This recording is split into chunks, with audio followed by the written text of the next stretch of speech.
আমাদের একটা কমন সমস্যা কি জানেন? আপনি সাপোজ 1 লাখ টাকা দিয়ে, 1.5 লাখ টাকা দিয়ে, 2 লাখ টাকা দিয়ে আপনি ফোন কিনতে পারবেন, কিন্তু আপনাকে যদি বলা হয় যে আপনি আপনার বিজনেস একটা বিজনেস স্টার্ট করেন, ওই বিজনেসে আপনি 1.5 লাখ টাকা ইনভেস্ট করেন, ওমা 1.5 লক্ষ টাকা যদি বিজনেসে লস হয় তাহলে আমার 1.5 লক্ষ টাকা শেষ, কি একটা মানে মানুষ একদম হতাশা হয়রানির মধ্যে চলে যায়। কিন্তু সে ঠিকই 1.5 লাখ টাকা দিয়ে একটা আইফোন ঠিকই কিনতে পারতেছে। তারপরে আমি যদি ইনভেস্টমেন্টটা আরও অনেক কমায় নিয়ে আসি, আপনি 20,000, 10,000, 30,000 টাকা দিয়ে আপনি কোর্স পারচেস করতে পারেন, একটা আইটিগুলোতে কোর্স পারচেস করতে পারেন, আপনি অনেকগুলো কোর্স কিনতে পারতেছেন আপনার স্কিল ডেভেলপমেন্টের জন্য। কিন্তু আপনাকে যদি বলা হয় 5,000 টাকা দিয়ে আপনি বিজনেস স্টার্ট করেন, অনলাইন বিজনেস স্টার্ট করেন 5,000 টাকা দিয়ে, আল্লাহ আমার 5,000 টাকা যদি সেল না হয় তাহলে আমার 5,000 টাকা পুরো লোকসান লস হয়ে গেল। এই জাস্ট এই কারণে আপনি বড় হইতে পারতেছেন না। বিশ্বাস করেন আর না করেন, জাস্ট এই কারণে আপনি বড় হইতে পারতেছেন না। আপনি যদি লাইফে রিস্কই না নিতে পারেন তাহলে আপনি কিসের পুরুষ মানুষ হইলেন? লাইফে রিস্ক নেওয়াই লাগবে। আপনি জব করতে যাবেন, ওখানে আপনার লাইফে রিস্ক নিতে হবে। আপনি যদি এখন বলবেন যে ওখানে কেমন রিস্ক, সেটা হলো আপনি ধরেন একটা কোম্পানিতে জয়েন করছেন, এখন জয়েন করার পরে আপনার কোম্পানি আপনাকে যে কাজগুলো দিচ্ছে ওই কাজগুলোতে আপনি অনেকটা কাঁচা, আপনি ওই কাজগুলো এখনও ভালো মতো পারেন না, তখন আপনাকে জান প্রাণ দিয়ে চেষ্টা করে হলে ওই কাজগুলো আপনি শিখবেন, কারণ আপনার চাকরি তো অবশ্যই বাঁচাইতে হবে, তাই না? চাকরি বাঁচানোর জন্য হলে আপনি শিখবেন। কিন্তু আপনি যদি ওই সেম এফোর্টটা যেটা আপনি জব করার পিছনে দিচ্ছেন, সেম এফোর্টটা যদি আপনি বিজনেসের ক্ষেত্রে দিতেন, আপনি 10,000 টাকা ইনভেস্ট করার পর আপনি যদি ওই 10,000 টাকায় ওই 10,000 টাকার পরিমাণ আপনি যদি এফোর্ট দিতেন আপনার বিজনেসের পিছনে, তাহলে এতদিন আপনার বিজনেস অনেক বেশি গ্রো করতো। এটা আপনি কি মানেন? আপনি মানেন আর না মানেন এটাই সত্যি কথা। বিশ্বাস করেন ভাই, লাইফে রিস্ক নেওয়া ছাড়া কেউ উন্নতি করতে পারে নাই, ভবিষ্যতে কেউ পারবে না।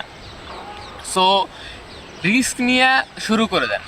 আরে ভাই শুরু করে দেন না, শুরু করে দেন, তারপরে দেখা যাবে কি হয়।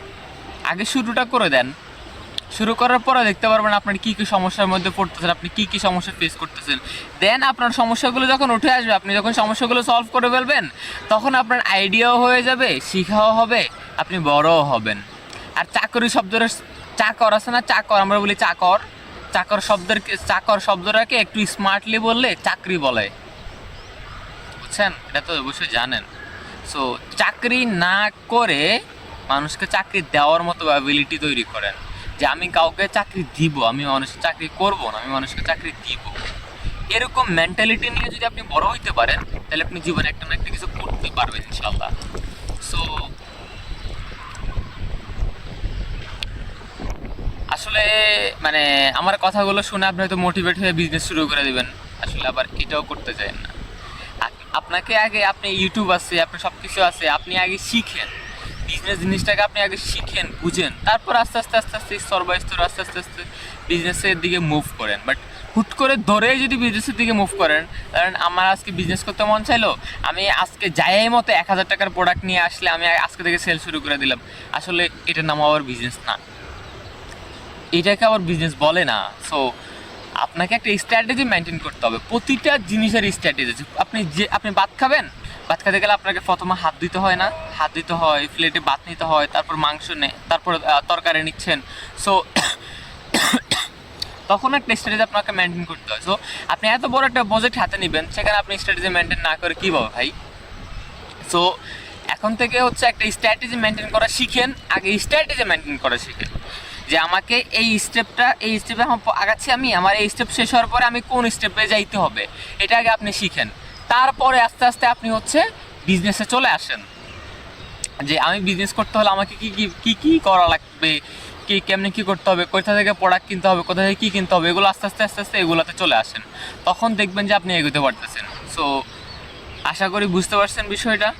আর এতক্ষণ পর্যন্ত ভিডিওটা দেখার জন্য অবশ্যই আপনাকে অনেক অনেক থ্যাঙ্কস। আর ভিডিওটা ভালো লাগে থাকলে সাবস্ক্রাইব করে রাখবেন, নিত্য নতুন ভিডিও পেতে অবশ্যই পাশে থাকবেন। আসসালামু আলাইকুম।